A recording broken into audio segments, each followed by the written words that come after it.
हमें तो समझ नहीं आ रहा है हम शुरू कहां से करें, क्योंकि कल जिस तरीके से मैंने ऐवान को देखा और ऐवान में जो लोग बैठे हुए थे अक्सरियत, शुरू में तो हमने ये देखा कि वो सिर्फ और सिर्फ एक दूसरे के बारे में ही बात कर रहे हैं, बलोचिस्तान को जैसे भूल गए। बलोचिस्तान में ये वाकयात आज के नहीं है। बलोचिस्तान में अगर इन वाकयात को देखा जाए तो ये 70 के दहाई के हैं। उस वक्त के हालात और थे, उस वक्त की मजबूरियां और थी, लेकिन बलोच उस वक्त भी पसमानदा था, बलोच आज भी पसमानदा है। बलोचिस्तान के हालात के बारे में आज से महीना पहले मेरे कायद हजरत मौलाना फजल रहमान साहब ने इस फ्लोर पे आके बात करने की कोशिश की, लेकिन उसे मुख्तलिफ तरीके से कहा गया कि नहीं, हालात ऐसे नहीं है। हकीकत तो यह है कि हम इस बात को सोचे, आया बलोचिस्तान में ये हालात पैदा कैसे हुए, किन वजूहात की वजह से हुए। 70 की दहाई में कहा जाता था कि पढ़े लिखे बलोच नहीं है, इनको समझ नहीं आता। आज हमारी वो कौन सी गलतियां हैं, हमारी आज वो कौन सी मजबूरियां हैं कि आज एक पीएचडी और एक डॉक्टर जो है ना अपना कलम छोड़ के बंदूक उठाने पे मजबूर हो गए।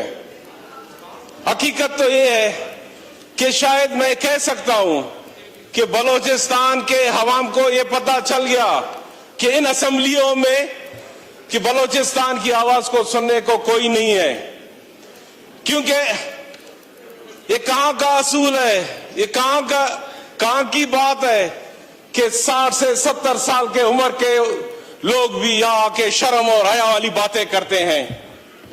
सही कहते होंगे, ये शायद इस्लामाबाद की तरबियत है, ये शायद इस्लामाबाद का लैंग्वेज है, लेकिन बाखुदा मेरा बलोचिस्तान ऐसा नहीं है।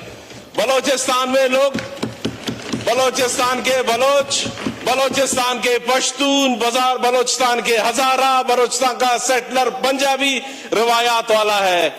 बलोचिस्तान के हर मसले पे बलोचिस्तान के लोग आपस में बैठ के यूनिटी के साथ हमेशा उन्होंने दुश्मनों की मुकाबला की है। आज बलोचिस्तान चल रहा है। आज बलोचिस्तान में छोटे छोटे वाकयात के बाद ये बड़ा एक वाकया आया है।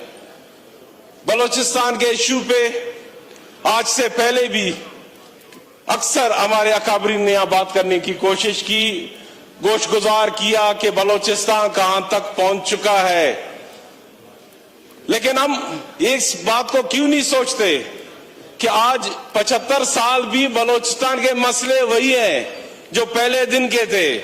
बलोचिस्तान के बच्चे को उसका राइट्स चाहिए, बलोचिस्तान के पढ़े लिखे बच्चे को उसकी नौकरी चाहिए, बलोचिस्तान के ताजिर को उसे वो माहौल चाहिए जिसमें वो बिजनेस कर सके, बलोचिस्तान के जमींदार को वो वसाइल चाहिए जिससे वो अपनी जमींदारी कर सके। लेकिन इन सब चीजों से हटके आज बलोचिस्तान का हर बंदा इस पे मजबूर है, या अल्लाह मेरे बलोचिस्तान में अमन कैसे आएगा। मैं मानता हूं आलमी दुनिया में हालात चेंज होते रहते हैं, कभी अफगानिस्तान का मसला है तो अजाब भी बलोचिस्तान पे आता है, ईरान के इश्यूज होते हैं तब भी बलोचिस्तान पे मसला आता है। आज यहां बैठे हम पॉलिसीज तो बना रहे हैं, हम बोलते हैं कि बलोचिस्तान को हमने गवादर दिया, बलोचिस्तान को हमने पोर्ट दिया, बलोचिस्तान में हमने रेकोदिक दिया, बलोचिस्तान में हमने सेंदक दिया, बलोचिस्तान को हमने हजारों किलोमीटर रोड दिया। लेकिन हम क्यों इस बात को भूल गए कि बलोच का बच्चा आज भी भूखा है, बलोच का बच्चा, पढ़ा लिखा बच्चा आज भी डिग्रियां जला के क्यों वो पहाड़ों की तरफ रवाना हुआ है। बलोचिस्तान का वो बच्चा जिसको हम समझते हैं कि आज अगर आप देखें मिडिल ईस्ट में हर फोरम पे बलोच का बच्चा वहां जाके उन पोजीशंस पे अपना काम कर सकता है, लेकिन बलोचिस्तान का बच्चा क्यों इस पाकिस्तान में और इस्लामाबाद के इन पॉलिसियों की वजह से क्यों पीछे रह गया है। अफसोस तो इस बात पे होती है कि पहले बच्चे बंदूक उठाते थे, आज हमारे बच्चों ने अपने जिस्म पे बम बांधना शुरू कर दिया। जब बम बांधने की बात आती है तो जिस बंदे ने अपनी जान हथेली पे रखा हुआ है वो कुछ भी कर सकता है, वो कहीं भी कुछ कर सकता है। खुदारा आज भी हम कहते हैं देर नहीं हुआ है। आज भी हालात ऐसे हैं कि असेंबली के अंदर और असेंबली से बाहर जितने भी लोग हैं, जितने भी सियासी लोग हैं, जितने भी मजहबी लोग हैं, जितने भी कबायली लोग हैं, इन सब का एक मुश्तरका एक ऐसे फोरम पे इन सबको इकट्ठा किया जाएगा जिसपे बलोचिस्तान वन एजेंडा, बलोचिस्तान पे बात हो और बलोचिस्तान का मसले का हल निकले।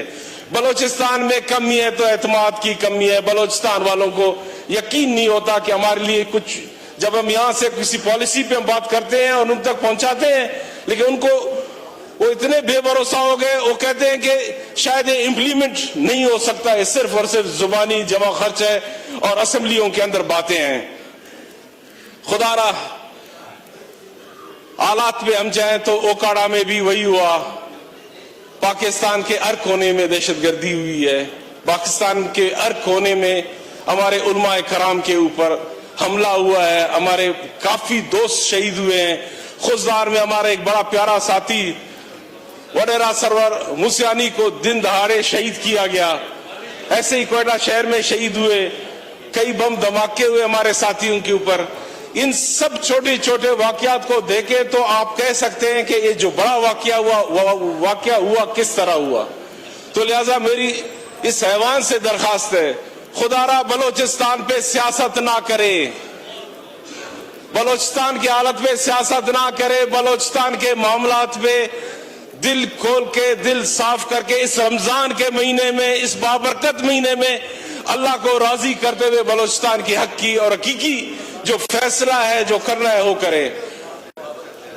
दुनिया में ऑपरेशन से मामला हल होते हैं, लेकिन क्या जो आज उन लोगों को आम पब्लिक का सपोर्ट है, उस सपोर्ट को हम कैसे वापस ले सकते हैं? उस सपोर्ट को उनके बीच में हम कैसे एतमाद डाल सकते हैं? उस पे काम करने की जरूरत है। स्पीकर साहब, आपका बहुत शुक्रिया। आपने कल भी हमारे ऐवान में मौजूद साथियों को टाइम दिया, बलोचिस्तान का आज भी दिया।